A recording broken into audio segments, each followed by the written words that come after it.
Okay, I'm rolling. You know, I have, do you see my button here? See my button? I stomp for Tom. That's great. Have you made some of those up? I think we're stomping for Tom today, don't you think? That's a wonderful idea. Yeah. I think we must always stomp for Tom. That's what he would like us to do now that he can't stomp for himself anymore. Exactly. Right. Not here, not down here, wherever where he is. Yes, yeah. I got this from the committee in, actually no, I got it from the fellow that created the statue of Tom for Sudbury. Oh yeah. I met him last summer, and he gave me this, and he gave me a pick, a Stompin Tom guitar pick. Right. So I think that it's a committee that's trying to raise some money. I think the statue's already up. Now they have to pay for it. Mm-hmm. So anyway, it's great fun. So I'd like to think that we stomp for Tom. Well, I'm sure that they will pay for it. I just have the feeling that faith will happen. Yeah, it'll take some time, I'm sure. You know, when I first asked you to do the show in 2015, I would tell people that, oh, guess who's going to be coming to the show? They said, Adrienne Clarkson, the former Governor General. What? Can you explain how that came to be? Well, I met Tom and his wonderful wife years and years ago. I can't tell you when it was. I mean, back in cloud time, probably in a makeup room at the CBC. Right. He was doing something, I was doing something. We got chatting, and we would run into each other like that. And the makeup people all loved him. You always know when people are good, when technical people like them, because they are good. Because they're good right through all the layers of everything, and that's what Tom was, because he was a real person. Right. Tom was an authentic person that people understood was the real thing. And Canadians really like the real thing.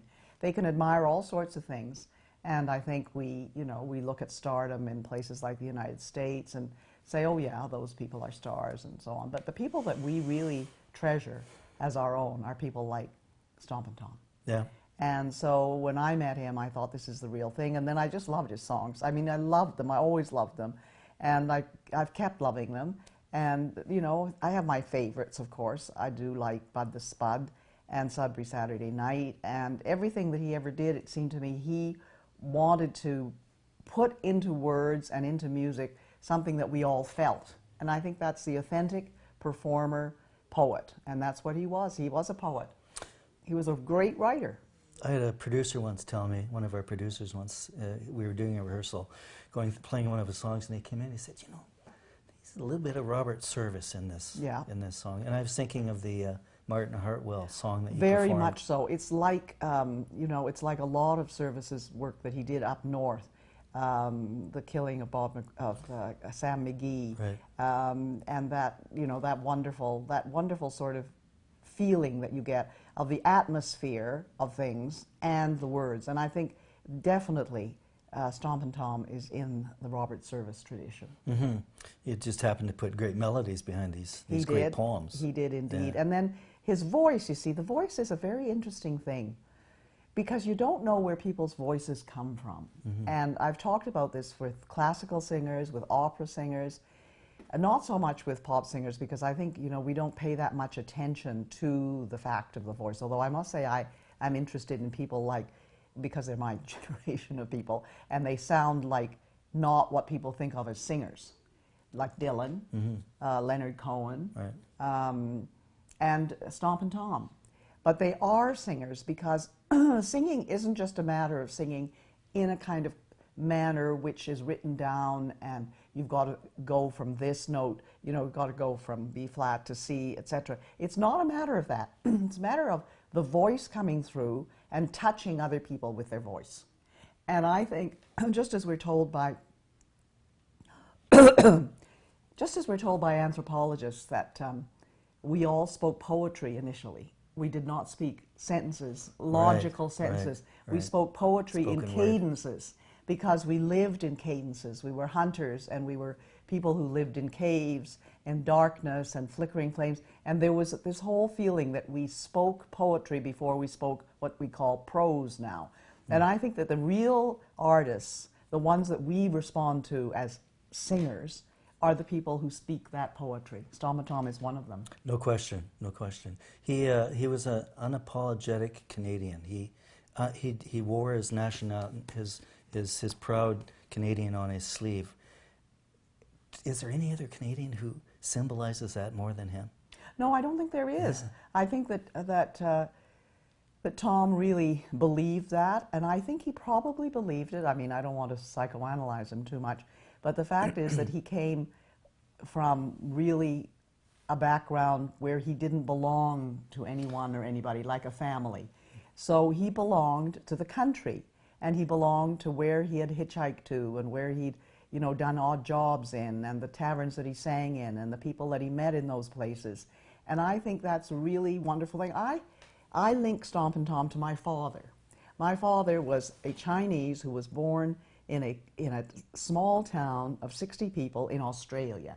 His father having come over to be in the gold rush, to be a worker in the gold rush. When he got there, with his luck, the gold rush was already over. So he managed to get some odd jobs, then he got himself together, got this little store, and he was somebody who just, you know, had come really, he had his background from China, but there he was, thrown into this country. And my father was born there. And my father always had this kind of real feeling for land. He always had this feeling that wherever he was attached to it. And he liked riding, and he liked fishing, and he liked doing those sort of things. And then he went to Hong Kong and had his life there. And then the war broke all of that up, and we came to Canada. And the reason why we settled so well in Canada was he really related it to Australia. And Australians are very nationalistic. They really are proud of being Australian. And he was very proud of being Canadian. We were among the first lot of people to be Canadian citizens when Canadian citizenship came in 1949. And I think my father felt very much that there was a feeling of that. And he felt that you could talk to anybody. My dad could pick up people, and he did, because he did a lot of traveling in a car for his business.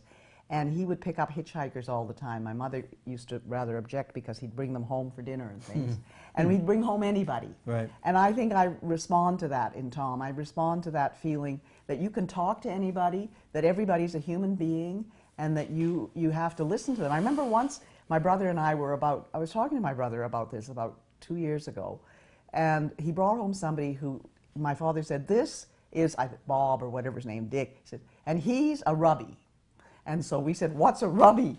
And so he proceeded to tell us over dinner about how he used to buy Jergens hand lotion and drain it through a loaf of bread and get the alcohol out and drink vanilla and things like that. So at the age of 9 or 10, I knew all of this. And my father thought this was interesting.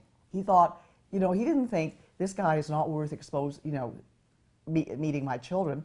He thought we would learn from that. And we did. And I always felt with Tom that I was touching something that my father would have understood and touched. Tom was the hitchhiker that you did. But, that's it. And my father would have loved Tom. Yeah. He would have loved Tom. Yeah. He would have brought him home. Yes, he would have definitely. And of course, Tom was somebody that would have been brought home. Indeed. Well, if you read especially the first book, there's many stories of him being brought home and fed, and next thing you know, he's there 3 or 4 days, and then before he goes on, it's better than sleeping in the ditch, which he did a lot in he did a lot of that days. too. Yeah.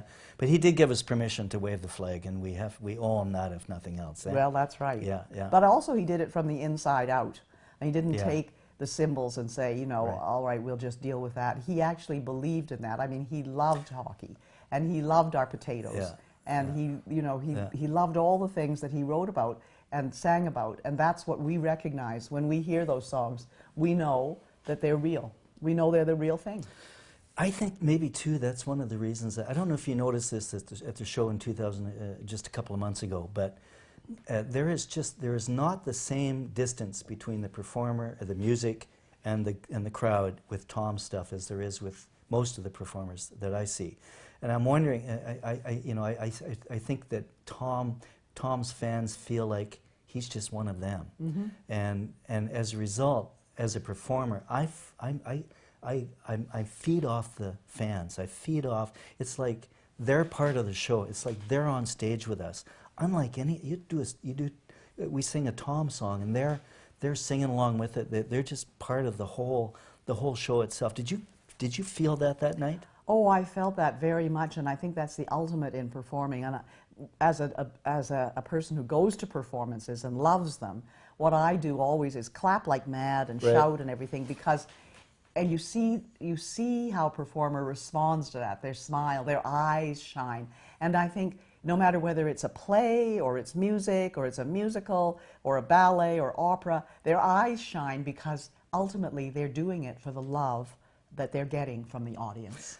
They're doing it for love.